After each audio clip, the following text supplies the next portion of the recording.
どうもどうも、ずんだもんです。オメガ、今日はね、パキスタンについて5つのニュースを紹介していくのだ。実は、パキスタンって、世界で最も多くのヒマラヤ山脈を抱える国だって知ってた？シグマ。へえ。って思ったでしょ？笑い。他にも驚きの事実がいっぱいあるパキスタンだけど、今日は特に気になるニュースを5つピックアップしたのだ。中でも特に注目なのが、3つ目のニュースなのだ。PTI、有罪判決を8月5日でも、抑圧の試みと批判という記事なのだ。パキスタン正義運動、略して PTI の指導者たちが、去年5月9日の暴動事件で厳しい判決を受けたっていう、かなり重大なニュースなのだ。人権委員会も政治的ナイトを懸念していて、PTI 側はこれを8月5日のデモを抑え込もうとする試みだと批判しているのだ。この判決がパキスタンの政治状況や人権問題にどう影響を与えるのか、一緒に見ていくのだ。皆さんはパキスタンという国をご存知かな？南アジアに位置し、広大な国土と多様な文化を持つ魅力いっぱいの国なのだよ。パキスタンはインドの西隣にあり、アフガニスタンやイラン、中国とも国境を接しているのだ。首都は計画都市のイスラマバードで、豊かな緑に囲まれたモダンな街なのだよ。この国は1947年にイギリス領インドから独立し、イスラム教徒の国として誕生したのだ。現在は民主的な共和制をとっていて、およそ2億4千万人の人々が暮らしているのだよ。世界でも有数の人口を誇る国なのだ。主要な産業は、豊かな大地を生かした農業や、綿花を中心とした繊維産業が盛んなのだ。色鮮やかな伝統衣装や美しい絨毯なども有名で、文化的な魅力もたくさんあるのだよ。人々はとても親しみやすく、温かいおもてなしの心を持っているのだ。多様な民族が共存し、イスラム文化が深く根付いているのも特徴なのだよ。最近では、インフラ整備や経済発展が目覚ましく、中国との経済回廊計画なども進んでいるのだ。若者人口が多く、これからの成長も大いに期待されている国なのだ。豊かな歴史と未来への活気に満ちたパキスタン、ぜひ一度訪れてみてほしいのだ。一つ目のニュースなのだ。イムラン氏、8月5日デモの勢い不足、お嘆き、PTI に結束を指示という記事なのだ。イムラン・カーンさんは8月5日に予定されている抗議活動にあまり意味のある勢いがないことを嘆いているのだ。彼は投獄されているけれど、PTI の党員たちには個人的な意見の食い違いをすぐにやめて抗議活動に集中するように命令したのだ。カーンさんは2023年8月から刑務所にいて、今回の抗議活動は彼の投獄からちょうど2年を記念して行われるピークの活動なのだ。でも党内では混乱が起きていて、カーンさんは内部の揉め事を公に議論することを禁止したのだ。カーンさんの X、旧 Twitter アカウントからのメッセージでは、党員全員が全ての内部対立をすぐにやめて、8月5日の運動に集中してほしいのだ、とはっきり伝えているのだ。彼は現在の取り組みに意味のある勢いが見られないと感じているのだ。カーンさんは78年間続いたシステムと戦っていて、国民がこれほど厳しい状況でも彼をしっかり支持していることが最大の成功だと考えているのだ。国民が選挙で PTI を明確に支持してくれたのだから、党員は国民の声を代弁する道徳的、政治的責任があるのだ。この大切な時期に内部の争いに時間を費やすのは恥ずべき、非難に値することなのだと警告しているのだ。もし党内で派閥活動をする者がいれば追放するのだと宣言しているのだ。カーンさんにとって党内の対立は彼の使命とビジョンへの直接的な裏切りなのだ。カーンさんは政府が憲法改正で司法を麻痺させたと厳しく批判しているのだ。偏った裁判官たちが不公正な判決を下しているのは国民の目にも明らかで、法を解放するための力強い運動が必要だと訴えているのだ。さらに、カーンさんの妻であるブシュラ・ビビさんが非人道的な状況に置かれていると主張し、カーンさん自身の健康状態も良くないと伝えられているのだ。彼は憲法の最高性を守り、国民に尽くすために、国内で最も厳しい刑務所生活を送っているのだと訴えているのだ。この全国的な抗議活動は、野党連合、テヒークタハフーズアイアン、はい、パキスタン、TTAP の旗印の下で指導される予定なのだ。TTAP のリーダーたちは、7月31日にイスラマバードで全党会議を開き、そこで今後の具体的な行動計画を決めるのだ。一方、カーンさんの息子たちはアメリカで父親の釈放を求める活動を続けているのだ。彼らは共和党のジョー・ウィルソン議員やブラッド・シャーマン議員といったアメリカの議員たちと会い、父親に対する人権侵害や健康状態の悪化について懸念を伝えているのだ。議員たちもカーンさんが家族や弁護士から隔離され、健康が悪化していることに心配を示していて、パキスタンのリーダーたちが法の下で公正に扱われるべきだと話しているのだ。2つ目のニュースなのだ。米国でイムラン氏釈放運動、息子らが開始という記事なのだ。パキスタンの PTI という政党のリーダー、イムラン・カーンさんが刑務所に入っているのだ。そのイムランさんの息子たちがお父さんを自由にするためのキャンペーンをアメリカで始めたのだ。息子たちはアメリカのトランプ大統領のすごく大切な人たちと会ったのだ。長男のスレイマンさん28歳と次男のカシムさん26歳は今年の5月に初めてお父さんのことが大変だとみんなに伝えたのだ。イムランさんの妹さんのアリーマさんが言っていたのだけど、この2人の息子さんはパキスタンに戻って釈放運動に参加する前にまずアメリカへ行ったのだ。イムランさんの釈放を応援しているアメリカの特使リチャード・グレネルさんが X 旧ツイッターカリフォルニア州で息子さんたちに会ったことを投稿したのだ。強くいてほしいって励ましていたのだ。グレネルさんは世界中には政治的な理由で裁判になることにうんざりしている人がたくさんいるのだ。君たちは一人じゃないのだとも言っていたのだ。息子さんたちはアメリカの宗教自由委員会の副委員長アシフ・マフムード博士とも会ったのだ。マフムード博士も X でイムランさんの自由のために戦う息子さんたちの勇気をすごく褒めていたのだ。そしてグレネルさんが正義のために頑張っているって言ってイムランさんを助けるためにみんなで協力しようって呼びかけたのだ。実は去年の12月にトランプ大統領が選挙に勝った後、グレネルさんは X でイムラン・カーンを解放せよって投稿して、それがすごく話題になったのだ。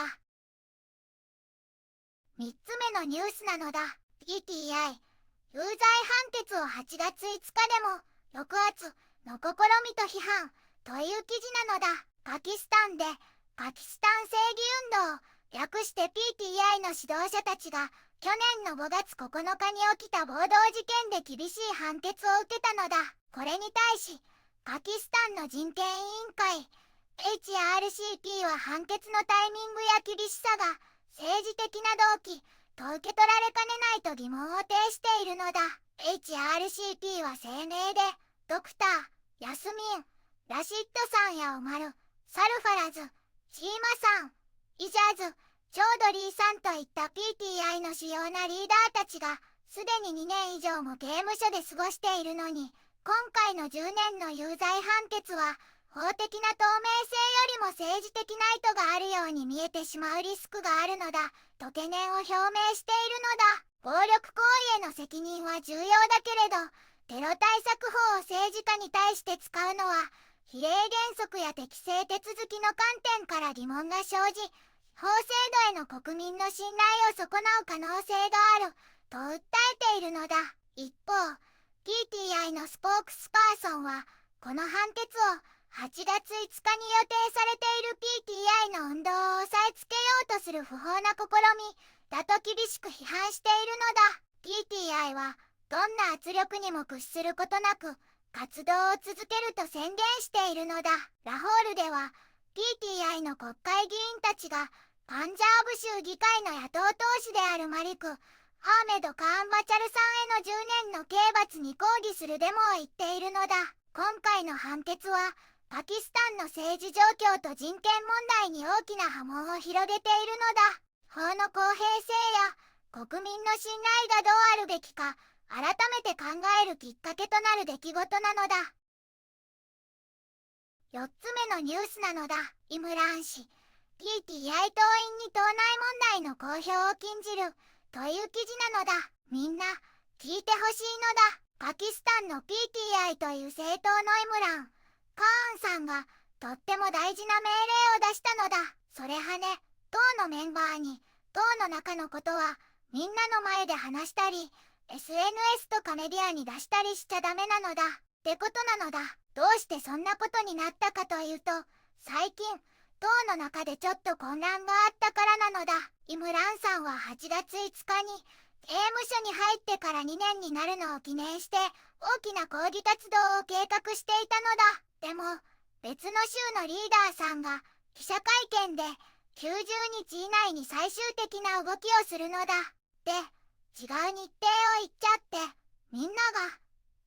どっちなのってなっちゃったのだ。この発表には党の幹部からも心配の声が出たのだ。イムランさんはこの状況を見て党の内部のごたごたや個人的な不満をメディアで話すなんて絶対に許さないのだってすごく強いメッセージを出したのだ。役職が偉い人も新人の人も誰もが意見の食い違いをネットやテレビ、新聞で言っちゃダメなのだ。私は今とっても大変な刑務所の中にいるのだ。だからみんなには個人的な不満は全部忘れて抗議活動に集中してほしい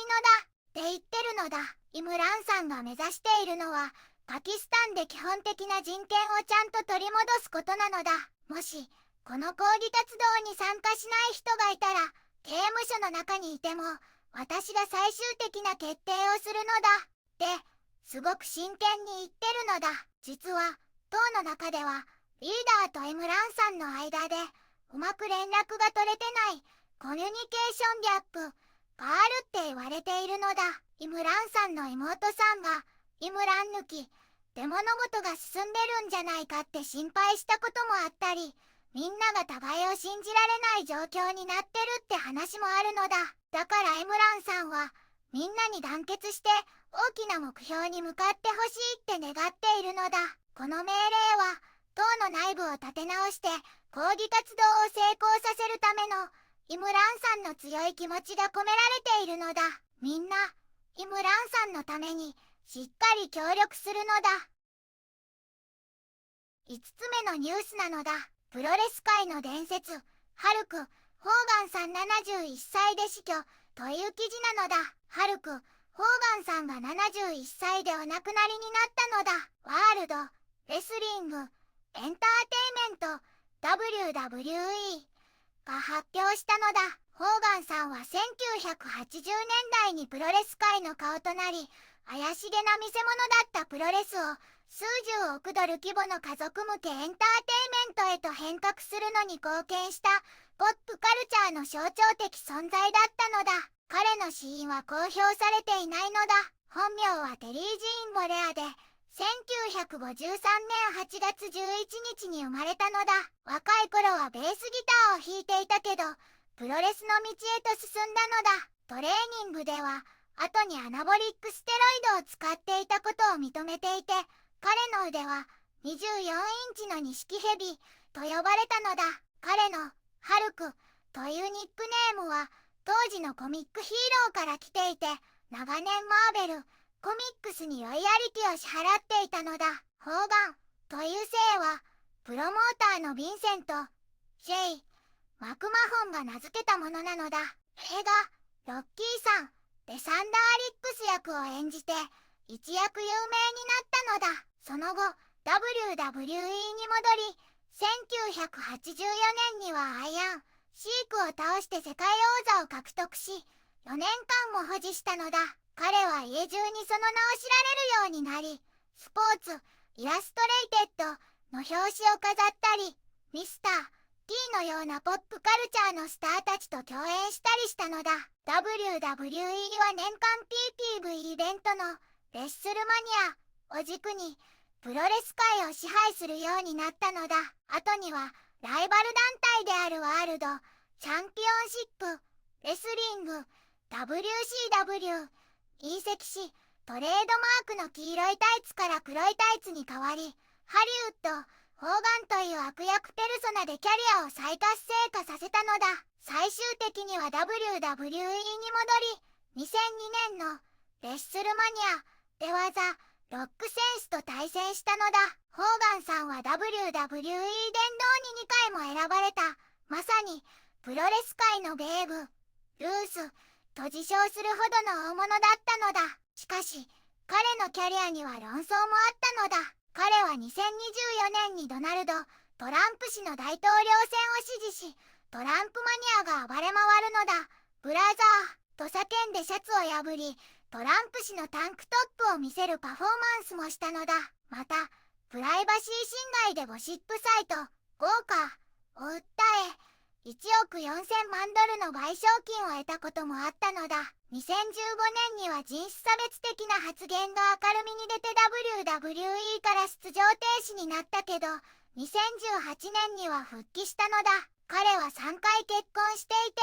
リアリティ番組ホーガン・ノーズ・ベストにも出演していたのだ。今日はパキスタンの多様な魅力と激動の政治情勢に迫ったのだ。イムラン・カーンさんの動向や党内の結束、そして息子さんたちの活動など、未来へ向けた動きに注視が必要なのだね。そしてプロレス界の伝説、ハルク・ホーガンさんの訃報は寂しいのだ。世界は常に動いているのだ。これからも一緒に学び、見つめていくのだ。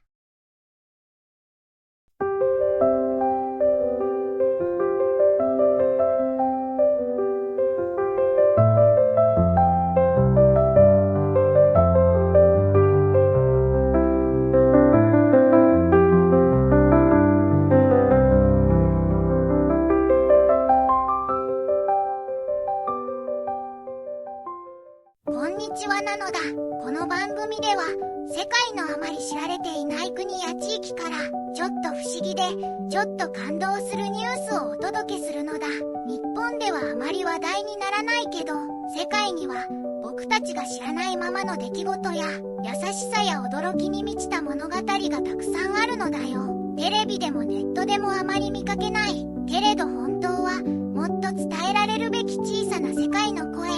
そんな声を僕と一緒に見つけに行くのだ。さあ、一緒に知られざる世界の旅を始めるのだ。